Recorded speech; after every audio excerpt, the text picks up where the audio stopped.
Chapter 18. A Mohammedan Wonder-Worker. Years ago, right in this very room you now occupy, Mohammedan Wonder-Worker performed 4 miracles before me. Sri Yuxwar made this surprising statement during his first visit to my new quarters. Immediately after entering Serampore College, I had taken a room in a nearby boarding house, called Panti. It was an old-fashioned brick mansion, fronting the Ganges. Master, what a coincidence! Are these newly decorated walls really ancient with memories? I looked around my simply furnished room with awakened interest. It is a long story. My guru smiled reminiscently. The name of the fakir was Afzal Khan.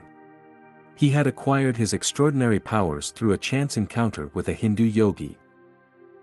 "Son, I am thirsty, fetch me some water." A dust-covered sannyasi made this request of Afzal one day during his early boyhood in a small village of eastern Bengal. "Master, I am a Mohammedan. How could you, a Hindu, accept a drink from my hands?" "Your truthfulness pleases me, my child.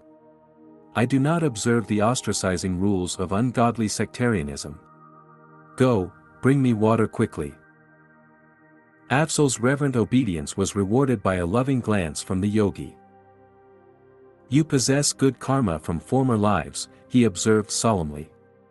"I am going to teach you a certain yoga method which will give you command over one of the invisible realms. The great powers that will be yours should be exercised for worthy ends, never employ them selfishly. I perceive, alas, that you have brought over from the past some seeds of destructive tendencies. Do not allow them to sprout by watering them with fresh evil actions. The complexity of your previous karma is such that you must use this life to reconcile your yogic accomplishments with the highest humanitarian goals." After instructing the amazed boy in a complicated technique, the master vanished. Afzal faithfully followed his yoga exercise for 20 years. His miraculous feats began to attract widespread attention. It seems that he was always accompanied by a disembodied spirit whom he called Hazrat. This invisible entity was able to fulfill the fakir's slightest wish. Ignoring his master's warning, Afzal began to misuse his powers. Whatever object he touched and then replaced would soon disappear without a trace. This disconcerting eventuality usually made the Mohammedan an objectionable guest. He visited large jewelry stores in Calcutta from time to time, representing himself as a possible purchaser. Any jewel he handled would vanish shortly after he had left the shop. Afzal was often surrounded by several hundred students, attracted by the hope of learning his secrets. The fakir occasionally invited them to travel with him. At the railway station he would manage to touch a roll of tickets. These he would return to the clerk, remarking, "I have changed my mind, and won't buy them now." But when he boarded the train with his retinue, Afzal would be in possession of the required tickets. These exploits created an indignant uproar. Bengali jewelers and ticket sellers were succumbing to nervous breakdowns. The police who sought to arrest Afzal found themselves helpless. The fakir could remove incriminating evidence merely by saying, "Hazrat, take this away." Sri Yuxwar rose from his seat and walked to the balcony of my room which overlooked the Ganges. I followed him, eager to hear more of the baffling Mohammedan raffles. This Panti house formerly belonged to a friend of mine. He became acquainted with Afzal and asked him here. My friend also invited about 20 neighbors, including myself. I was only a youth then, and felt a lively curiosity about the notorious fakir. Master laughed. I took the precaution of not wearing anything valuable. Afzal looked me over inquisitively, then remarked, "You have powerful hands. Go downstairs to the garden, get a smooth stone and write your name on it with chalk, then throw the stone as far as possible into the Ganges." I obeyed. As soon as the stone had vanished under distant waves, the Mohammedan addressed me again. "Fill a pot with Ganges water near the front of this house." After I had returned with a vessel of water, the fakir cried, "Hazrat, put the stone in the pot." The stone appeared at once. I pulled it from the vessel and found my signature as legible as when I had written it. Babu, one of my friends in the room, was wearing a heavy antique gold watch and chain. The fakir examined them with ominous admiration. Soon they were missing.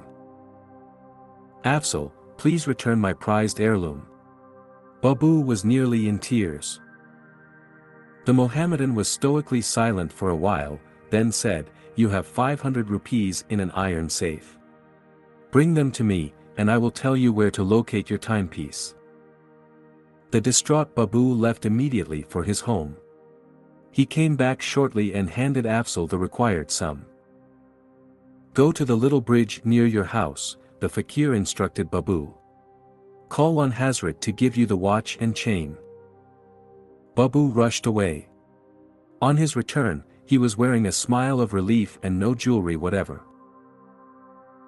When I commanded Hazrat as directed, he announced, "My watch came tumbling down from the air into my right hand. You may be sure I locked the heirloom in my safe before rejoining the group here." Babu's friends, witnesses of the comical tragedy of the ransom for a watch, were staring with resentment at Afzal. He now spoke placatingly.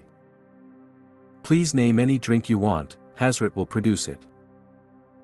A number asked for milk, others for fruit juices. I was not too much shocked and the unnerved Babu requested whiskey.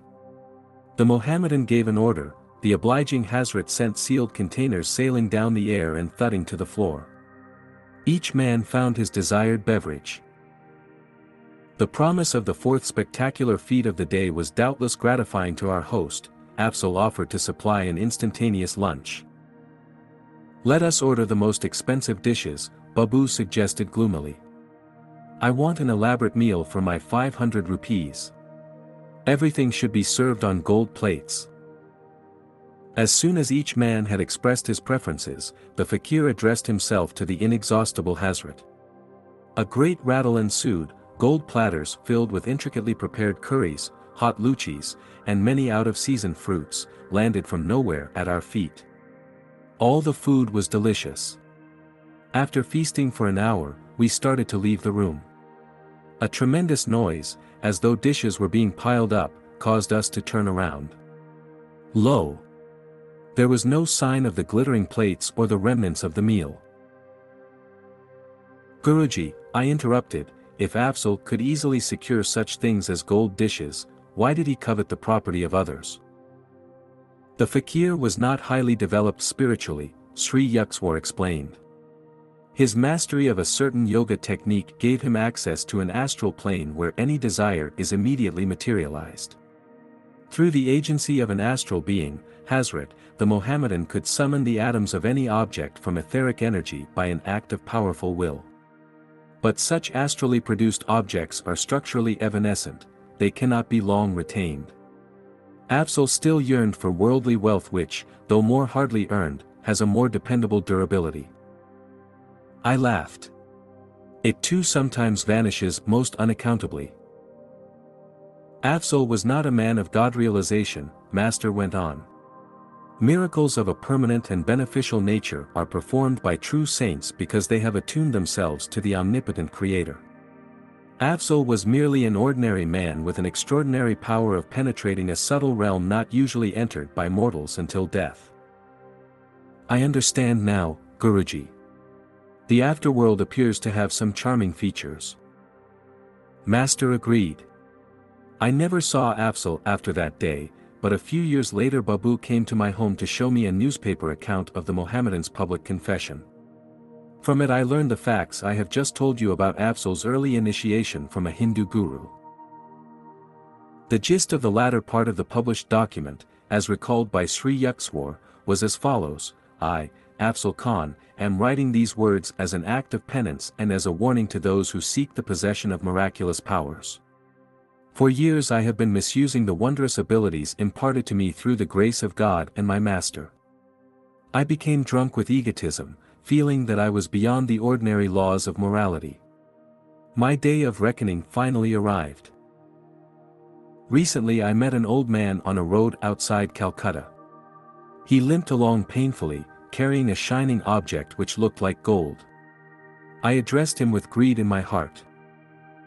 I am Afzal Khan, the great fakir. What have you there? This ball of gold is my sole material wealth, it can be of no interest to a fakir. I implore you, sir, to heal my limp. I touched the ball and walked away without reply. The old man hobbled after me. He soon raised an outcry, my gold is gone. As I paid no attention, he suddenly spoke in a stentorian voice that issued oddly from his frail body. Do you not recognize me? I stood speechless, aghast at the belated discovery that this unimpressive old cripple was none other than the great saint who, long, long ago, had initiated me into yoga. He straightened himself, his body instantly became strong and youthful. So, my guru's glance was fiery. I see with my own eyes that you use your powers, not to help suffering humanity, but to prey on it like a common thief.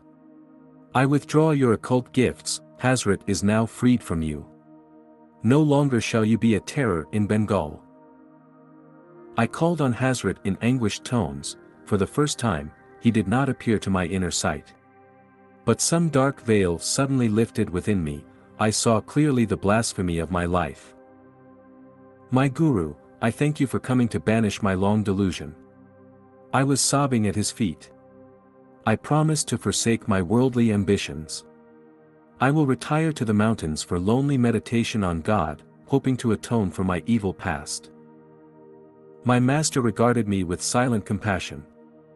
I feel your sincerity, he said finally. Because of your earlier years of strict obedience, and because of your present repentance, I will grant you one boon. Your other powers are now gone, but whenever food and clothing are needed, you may still call successfully on Hazrat to supply them. Devote yourself wholeheartedly to divine understanding in the mountain solitudes. My Guru then vanished, I was left to my tears and reflections. Farewell, world. I go to seek the forgiveness of the cosmic beloved.